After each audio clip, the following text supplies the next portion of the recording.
Yo, what's going on, snipers, and welcome back to our Atlanta Thrashers franchise mode here in NHL 21. So in last episode, we took on the Boston Bruins in the first round, and we managed to defeat them within 6 games. It wasn't really a tight series for the most part, but we did drop back-to-back games against them at one point. As you can see, the first 3 games, we won 7-2, 3-2, and 5-1. Very good offensive performances and some pretty good defensive ones as well. And then we dropped back-to-back games by Carey Price, and it wasn't that great, as we got outscored 9-6 in those 2 games. But then we bounced back and decided to put Brian Elliott in net just to give Carey Price a night off, and we won 5-2. And now we're on to the second round against the Montreal Canadiens, who won their first round matchup in 5 games. It's the first time we played Montreal in the postseason as well. Should be an intriguing matchup nonetheless. If we look at the roster, they're actually a pretty solid team for the most part, a lot better than Boston was. But we both finished pretty similar in terms of the standings and all that. As you can see, they have a good mix of younger guys and some veterans as well. Most notably guys like Paul Kariya, and then also like Shane Doan, for example. And then as you can see, their defensive core is pretty solid still too, but it is very veteran heavy. So those guys know how to play, I guess, to an extent. And in goalie-wise, they have Andrew Raycroft, who's had a pretty good playoff run so far. He actually had a pretty solid regular season as well. But currently, he's 4-1 with a .921 save percentage and a 2.45 goals against average. I was also looking at their depth, and apparently they are missing Lee Finnerty to injury, and he won't be back till like May the 9th. So I believe this guy will be out of the lineup this entire series, because he could return for a Game 7 potentially, but I don't know if that's going to happen or not. But overall-wise, I think it should be a pretty close series just because of the fact that we both simulated really accurately and similarly, I should say actually more, in the regular season. As you can see, they finished 40, 31, and 10, and also 1. We finished 40, 31, 7, and 4. Now, the only reason they have home ice is because they finished 3rd in their division, while we finished in a wildcard spot because our division was way too tight. But I will show you guys a little comparison again. I did show you guys this at the end of last episode, but as you can see, we finished pretty much identical in points, wins, losses. We also finished identical in terms of, what was it, our penalty kill percentage. We both had 83.1% on the penalty kill. We were a little bit better on the power play. They were a little bit better defensively, and we were a little bit better offensively. So it's going to be really interesting to see who can win the series. Also, I looked at their playoff stats, and they have not allowed a single power play goal so far in their first round, so in 5 games. So we have to be able to crack that, which we should be able to, because we did have a really good power play in the first round against Boston. So should be an interesting matchup nonetheless. Let's waste no time and get into round 2 and see if we can head to the conference finals, where we'll meet either Carolina or the Rangers if we get there. So here we go, game 1 of the second round at the Bell Center. Let's see what happens. See if we can knock off Montreal 2. First period, we're down 2-0. That's not good. Markov and Ribeiro, so 2 Montreal Canadiens players that are actually Montreal Canadiens players that didn't leave since the beginning of this franchise mode. Score, and we're being outshot 12-6. So Carey Price is not returned to being that good because he's had a night off and he's back now. And he's not looking too good, so we might have to go with a Brian Elliott a decent amount in the series. We'll see how the team bounces back though in the second period, and okay, that's a good bounce back. Malkin scores a power play goal, so we actually break their penalty killing streak, and it was a 1-goal game at that point. Markov makes it a 2-goal game again for Montreal with his second in the night, but then Patrice Bergeron, the Quebec native, is going to make it a 1-goal game. We're outing them 17-16 now. We only had 6 shots in the first period, so we definitely outplayed them in the second period. Let's see what happens here in this third. Can we tie this game up? Power play opportunity early. We don't convert on it. Come on, boys. Let's tie this one up. Who wants to be the hero? And it's going to be Bergeron again. Leave it to the guy from Ancien Lorette or whatever. And then Paul Kariya restores the lead for Montreal. We got to find a way to shut down Kariya, though, because even though he's only a 79 right now, he's very good. He had like 90 points in the regular season. And we're going to lose game 1 4-3 in Montreal. Shots were even 25 apiece, so not really a whole lot of shots in that game. But we lose game 1 by the score of 4-3. So our goal is Malkin from Kovalchuk and Kemp, Bergeron from Malkin and Kovalchuk, and Bergeron from Kovalchuk and Malkin. So our top line was doing really good, but every other line wasn't really doing that well.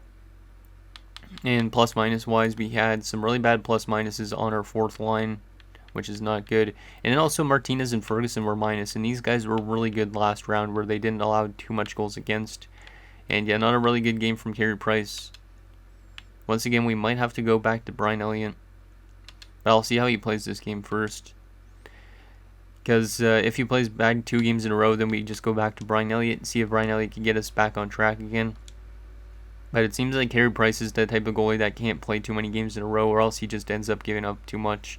So Montreal is now 5-1 in the playoffs. We are 4-3. Can we tie the series up headed back home, please? That would be actually pretty good, because then if we can win both games on home ice, we can put ourselves in a very good predicament.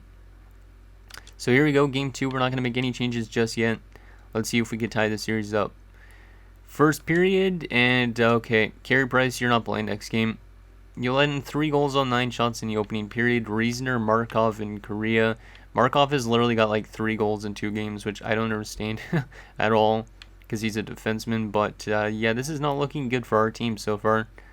Montreal seems to be a much better team, even though they finished very similarly to us in the regular season. Second period, we're down 4-1. Camilleri's trying to start the comeback. Bullets made it 4-0 at one point, though. Shots are even again, so we're actually kind of keeping up with them. It's just our goaltending hasn't been there right now, and we're not playing our defensive hockey that we did in the first round. Third period, can we come back from a 4-1 deficit, or am I going to have to change out Carey Price, which I probably will, because it's now 5-1. Carey Price is not a good playoff goalie in this at all. Yep, 6-1. Shane Doan scores on him, so the Cousins score on each other, I guess I should say. Oh, this is not good. We're going to be going down 2-0 in the series. I mean, we could still win both of our home games and come back in the series, but yeah, we have not looked good in these first 2 games. I mean, game 1 we looked better than game 2, but we're going to lose 6-1 in game 2. Our only goal from Camilleri, from Bourque, and Ferguson.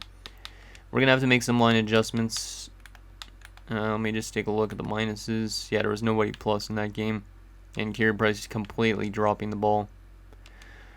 Okay, yeah, we're going to make some adjustments. Carey Price is not going to get the play against Montreal, probably maybe for the rest of the series, because the way he played in those 2 games, 10 goals against in 2 games, that is not good, especially with him playing actually pretty good in the opening round for the first few games and then dropping it. So we are going to make some line adjustments, and we're going to go back to Wall on the top pairing, because we did change that around for Game 6 of last round, just because this pairing was really badly minus, and they still are a little bit, which is not good.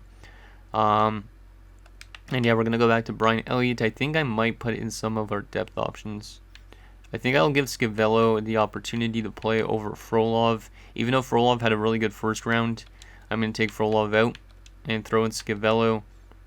And I think that's maybe what I'm going to do. Likachev is minus as well. What if I took Likachev out for Bobrovsky? Okay, we're going to just do that. I know it sounds weird taking out 2 guys that had actually a pretty good first round, but yeah, we're going to make a little bit of an adjustment there just to see if our team can be a little bit better. Yeah, I think that's pretty much all I'll change around. Maybe I could change Kemp to the top line, even though Malkin's been really good. Get Malkin to get the second line going. Kemp is a really good passer. Kovalchuk's a really good shooter. See how that performs. Make some rapid adjustments. But like I said, Bourque has been really underperforming, so I don't really like how he's been. I don't know if we should take him out of the lineup. But, I mean, I could instead of Likachev or something like that. I don't know. That might be too rapid of an adjustment. And I don't know if I want to go Martinez on the top pairing. Gets rid of that +1. Yeah, I think I'll leave it like this. Yeah, it's good like that. Hopefully Brian Elliott could get us another victory. Because if we could win these 2 games on home ice, then we're back in business. If we lose even one of them, we're probably going to lose the series. But yeah, it's been, I mean, a good playoff run so far. But the last, like, 5 games, we've been kind of dropping the ball. Because we did win that 1 game, but we're technically 1-4 in our last 5 games. So we've been kind of trending backwards since our hot start to the playoffs. So here we go, game number 3 on home ice. Let's see if we can get back in the series, or are we going to go down 0-3 to the Montreal Canadiens. First period, down 2-1, not good. Korea and Rohan Clark score, so we're That's not good.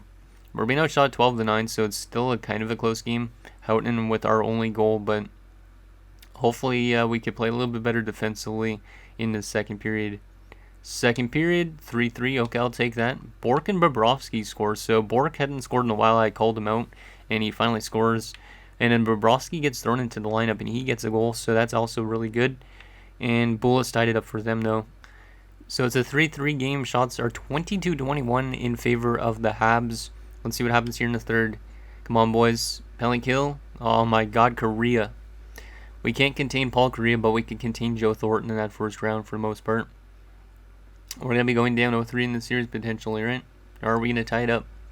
Come on, Bobrovsky. Or Ivanov comes through. Huge goal from Ivanov. The youngster scores, and it's a 4-4 game. And we are not headed to overtime.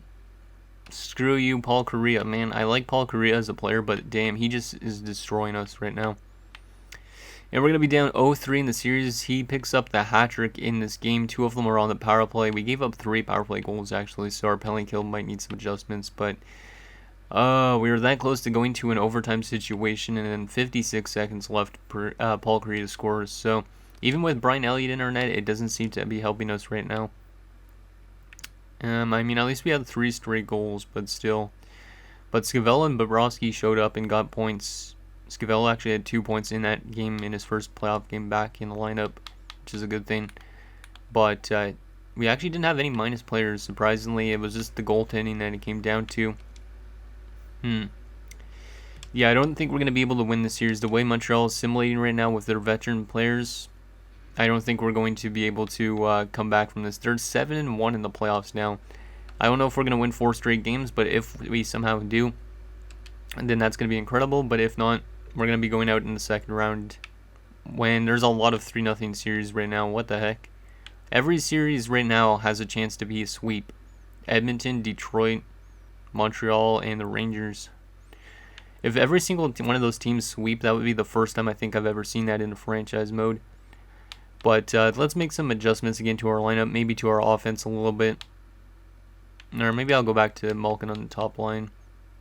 But Bork has still been really... he's been okay in terms of passing, but he doesn't score a lot for a sniper. I don't really want to move Cam Larry down because he's been fantastic. I don't know if I want to change anything. I might change Martinez and Kondratiev a little bit. Even though Martinez and Ferguson have been fantastic defensively, we might as well try moving Martinez to play with Wall, Kondratiev with Ferguson, and keep Edmonds and Connolly together, even though they've been terrible defensively. And goalie-wise, I guess we'll go back to Carey Price. But our goaltending is letting us down in this playoffs again. I feel like almost putting Likachev back in the lineup, but I don't really know if I want to take out Bobrovsky because he scored, and then Scavella was pretty good in that game.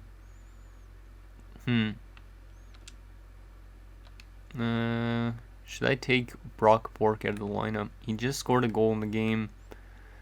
He's not a fantastic fit for that third line. Is Likachev a better fit for the third line? Yeah, he is. I think I'm going to take Bork out of the lineup and throw in Likachev. Even though Bork scored last game, I'm going to scratch Bork. Because Bork, I don't know, I've not been a fan of Bork's play the last few years. Like, he had some really good seasons so far, but he's been really declining in terms of production. Could be the lack of ice time. I don't know, but yeah, he might be one of those players we trade away because he doesn't really fit our third or second line. He's more of a top line player only, and he will never probably crack that top line. So maybe some player we trade away in the off season, but that's a little change we're gonna make is throw in Likachev again and take out Bork, and see if we could come back from this 3-0 deficit. Carey Price is back in net, which is also a little bit of a risk, but let's see if we could pull off the historic comeback, or are we going to get swept by Montreal? So we're going to do a real-time simulation since this is an elimination game. Let's see what happens. We're on home ice. Come on, boys. Let's get at least one win in this series. Like, this team made it to the conference finals a few years ago and has kind of dropped the ball since. Power play opportunity, we don't convert on it. I should have maybe changed our penalty kill lines a little bit, because we were giving up a lot of power play goals against, so maybe I should have changed that, but maybe not. And Paul Kariya scores. God damn it, Paul Kariya. Like I said, I really like Paul Kariya as a player, but in this game right now, he is like unstoppable. There's no way you're gonna stop him. We're being outshot 8-6 after 1, but it is a 1-0 game. Come on, boys, let's tie this one up. Kovalchuk, I need you to start going, man. I also need other guys to start going in. Kuznetsov scores, okay. I don't think Kuznetsov scored that much goals. I know he's getting a lot of assists, but I don't think he's scoring a lot of goals. Power play opportunity for us, and we don't convert on it. And Shane Doan's going to score to make it 2-1 Montreal. Of course, Carey Price's cousin has to be like his kryptonite. It's a 2-1 game for Montreal going into the third. Shots are pretty even, 21-20. This might be our last period of the season. Come on, boys. We need to tie it up. It wants to be that hero for us. Likachev. Okay, Bergeron. 2-2 game. I'll take that. Good job, Patrice. Lead by example. Might be a future captain of this team. And Mike Camilleri scores. Let's go. The former Canadian. In real life, at least not in this franchise mode so far, I don't think. But we have the lead, and oh, screw you, Shane Doan, my god. This team literally is, we can just not shut down the Habs. Shane Doan ties the game up at 3 in the final minute of play. Shots are 32-31 in favor of us. It's a 3-3 game. If Montreal scores, they eliminate us. If we score, we live to fight another day. Let's see what happens. Come on, boys. Who wants to score that historic OT goal? Kovalchuk? Malkin? I haven't seen Malkin score actually in a while. Come on, boys. Martinez? I don't know who I want to call upon. Connolly? There's got to be somebody that would score. Ivanov? Frolov is in the lineup, so not him. And we're going to double OT. They're out shooting us 48-38. So Carey Price is facing a ton of shots in this game. He's actually playing better in OT than he does in regular strength, it seems like. OT number 2. We know the winner's coming soon, and Montreal scores a short-handed double OT winner from Andrei Markov. Oh my god. We had a power play opportunity to at least win one game, and we allow a short-handed goal from a defenseman in double OT. Oh, well, that's one for the ages for Montreal, but we are eliminated in 4 games in round 2. It's another depressing year for the Atlanta Thrashers. I had high expectations of this team maybe getting to a conference finals again, but Montreal somehow just destroyed us. Like Paul Kariya, Shane Doan, like those veteran players, Markov as well, all showed up in that series a lot. So the only goals we got, Kuznetsov from Edmonds and Kemp, Bergeron from Kovalchuk and Malkin, and Camilleri from Kemp. Literally, they scored late in the final minute, and then they win it in overtime on a short-handed goal. That really sucks. Yeah, that was not a really good round from us at all. We just did not score enough. It was a good game from Carey Price in that last one, but our goaltending really needs to pick it up in the next few years, because that seems to be our problem still when we get into the postseason. Oh, that really sucks getting swept. I wonder if the other team swept. It doesn't look like all of them swept. Yeah, Detroit is, or St. Louis is still alive. Edmonton swept, and the Rangers swept. So 3 out of 4 series in the second round swept, which is ridiculous. So Montreal and the Rangers, one of those 2 teams is going to the Stanley Cup Finals, and then might be Detroit and Edmonton in the conference finals, which is also interesting. Let's take a look at our player stats for that round, and then we'll also take a look at Montreal's for fun, and then we'll simulate and see who wins the cup and the awards and all that sort of stuff. Do the retirements as well. So, yeah, Malkin and Bergeron was still for a point per game, but Malkin really didn't score a lot of goals, which is kind of bad. But our offense was not our weakness, I would say, in this playoff run. And our defense wasn't really either to an extent. It was just more our goaltending that didn't do that good. Like, well, actually, Isaiah Edmonds and Conley were terrible. I mean, Conley is definitely one of these guys I'd like to keep around, but Isaiah Edmonds, I don't know if this guy's really somebody we want to like keep re-signing, because -7 in 10 playoff games is terrible. Like in the regular season, he wasn't much plus either. Like he seems to be like, yeah, he's a pure offensive defenseman, I think. Yeah, that's not good. And the ball wasn't even 0, and he had no points. But we might have also taken maybe too much penalties. Let me take a look at the penalty minutes. Let's go by all skaters. Penalty minutes. So yeah, we might have taken a little bit too much penalty minutes, especially like the main guys like Wall took a lot of penalty minutes. How much fights did he have in that playoff round? Those playoffs? He had 3 fights in the playoffs. And then yeah, Malkin had a lot of penalty minutes. Kovalchuk had a decent amount, and Bork had a decent amount. Like I said, I think Bork is one of these guys we could trade away because he doesn't seem to be scoring a lot. And yeah, there's defense, goaltending wise though. Like yeah, our goalies let us down a lot. That goals against isn't good, and that save percentage is not good enough either. So that's something we might need to address is our goaltending. Even though Carey Price is signed for 6 more years, he's not been that great of a goalie. Brian Elliott's been somewhat good during the regular season. And I mean, his playoff numbers, at least a few years ago, were really good, but since then, he's not been that good. Let's take a look at Montreal for fun, just since we lost to them. So yeah, Jan Bulis, and then yeah, Paul Correa, a lot of their veteran players. Doan, yeah, that's a good Montreal squad. I wouldn't be surprised if they'd go to the finals. And yeah, so far Andrew Raycroft's had a really good playoffs too. Okay, so now we can simulate and find out who wins the Stanley Cup and the awards for the season, as well as like the draft class and all that sort of stuff. Kind of curious on who's going to win the cup out of these teams remaining. I would say probably Detroit's like the favorite, but I don't know. It looks like our AHL team is still alive in the postseason, but they might have been eliminated since. Let's just take Abney back out. But I think Wolski needs to be in our lineup next year, because he was in our lineup like a year ago, but then we decided to play him in the AHL this entire year. I could have called him up maybe, but Montreal is going to go on to win the Stanley Cup in this season, which is interesting, because this is technically the 2009-10 season, I think, if I'm not mistaken. Or maybe a little bit later than that, I don't even know. But Montreal wins the Stanley Cup. So we lost to the best team in the NHL, according to EA, which is a little weird. Let me actually take a look at the playoff tree for fun.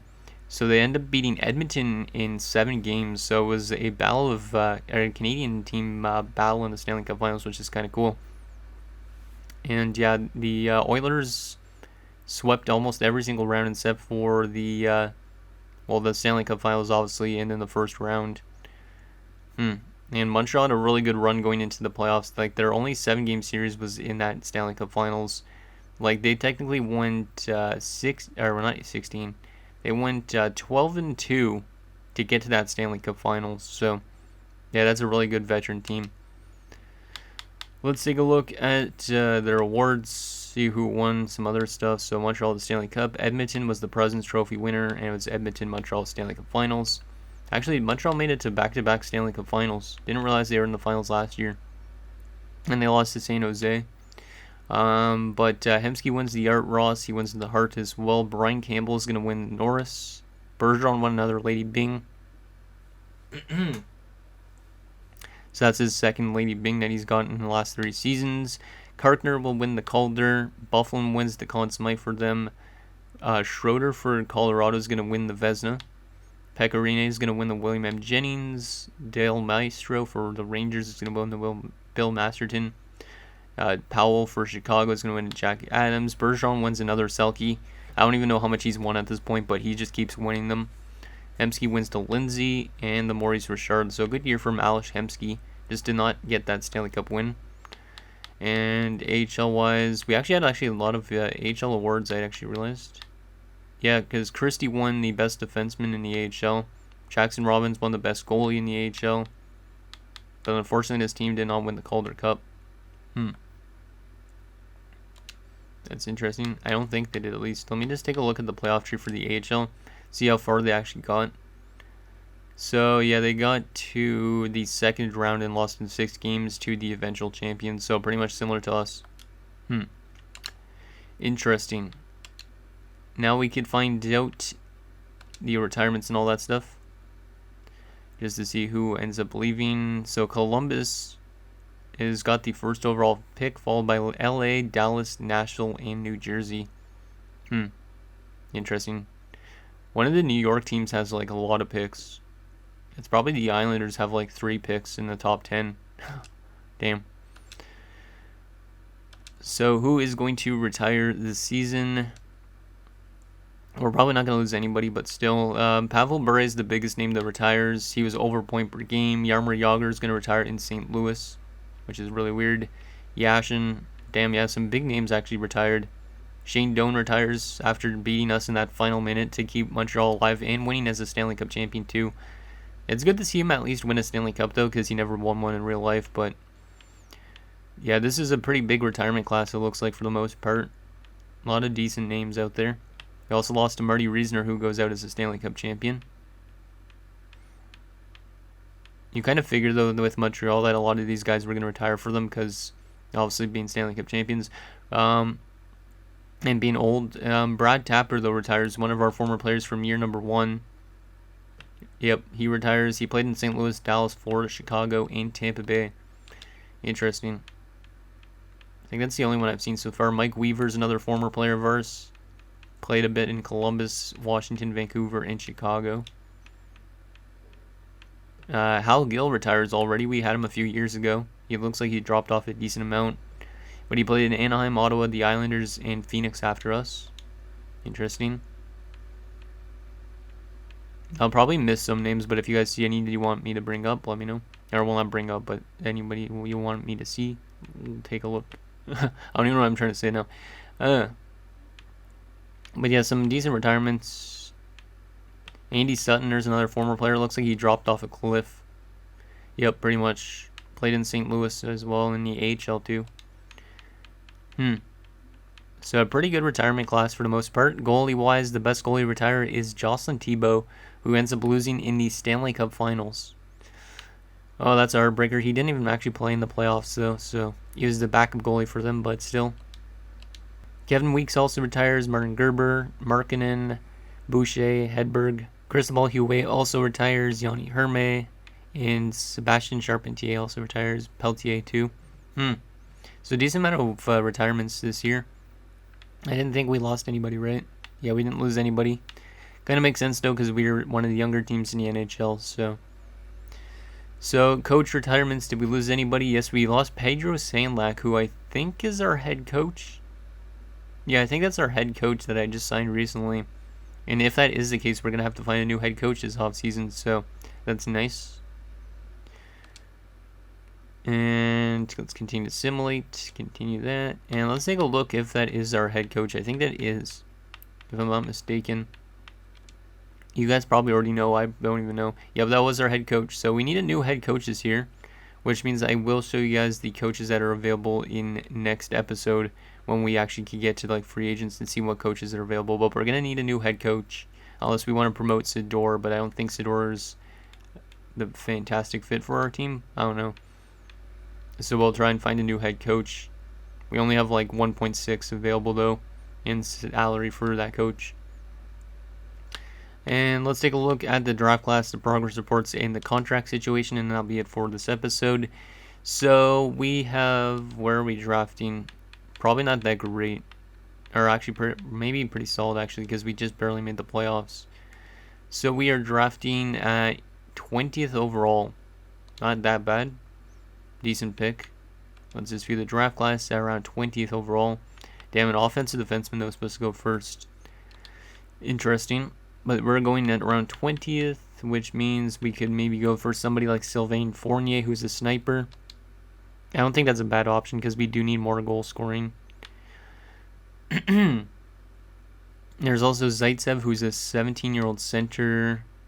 A lot of guys we don't know about. Miles Franco, Smirnov, some top nines. Doesn't look like the strongest draft class for the most part. This guy looks kind of intriguing. Rudy Horton. I will pin him just for fun. Oh, there's a low lead sniper maybe. And Vince Humphreys. But he might be a top 6. Or a top 9 just with a high overall. Let's take a look if there's any low leads that I could pin. There's a medium elite goalie, Jim Wong, but he's 19. Maybe a medium elite sniper. I don't know.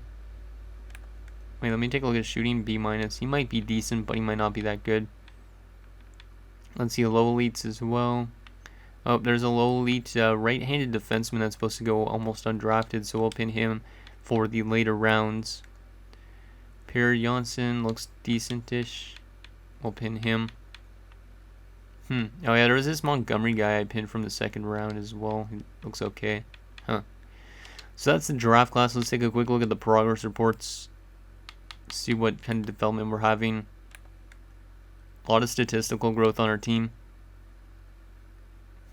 Interesting. And then in the system wise, we are getting a lot of development, looks like. Let's start by overall.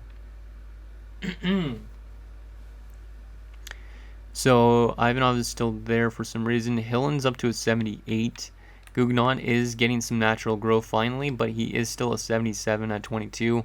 We should probably let this guy crack our lineup at some point. Soderstrom, who we drafted, I don't remember when. We could probably get him into our lineup at some point. He's already listed as a fourth liner. But yeah, we're getting some good development from a lot of our prospects, which is a good sign. Because we have a pretty good abundance of prospects. Not much prospect development from our goaltending situation, so we might need to find some new younger goalies in the drafts eventually. Just because I don't know if Robbins is going to want to continue to play as an AHL goalie. Like, we could always play him as a backup and get rid of somebody like Elliott or Price still. Just because both of them have been really not that great in the playoffs, but that's up to you guys. Final thing, let's take a look at the contract situation. So all expiring. So Cam Larry's going to need a new contract. I don't know if he's going to want to re-sign with us, but he wants a decent amount of money. Jalen Kemp definitely needs a contract extension. We could give this guy like... Yeah, we could give this guy like max term if we want to be honest. Blugis, I think, walks just because of the fact he's not really a good fit for our defense anymore. He doesn't really want that much money, though. Frolov, maybe he doesn't come back. Maybe he does. He was pretty solid in the playoffs for the most part. And then Wolski definitely needs to get re-signed. He's going to be in our NHL lineup for sure next year. Likichev, I don't know if he comes back. Another kind of expendable player. Scavello, kind of same idea, but he might play as like a fourth line center if we get rid of Frolov. I don't think Edmonds comes back. And then pretty much everybody else could come back. Bobrovsky might not come back because he's dropping a little bit. But I mean, he's still a solid producer, it seems like. And then goalie-wise, Brian Elliott's contract is up, so we might let go of Brian Elliott always. Yeah, we could always let go of Brian Elliott and play Jackson Robbins if we don't want to lock up Brian Elliott long-term. But yeah, pretty much that is that. Let me take a quick look at the unsigned guys just to see who's up there. So yeah, Pisman is probably going to get an ELC this year. So anyways, guys, that's going to do it for this episode of Atlanta Thrashers franchise mode. So in next episode, we will take it to the off season, where we look to continue building up this team, because eventually we're going to need to get a little bit past the second round and past the third round and whatnot. So hopefully with an addition of a new coach for next season, our team does a little bit better. So let me know what you guys think down below, and I'll see you guys next time.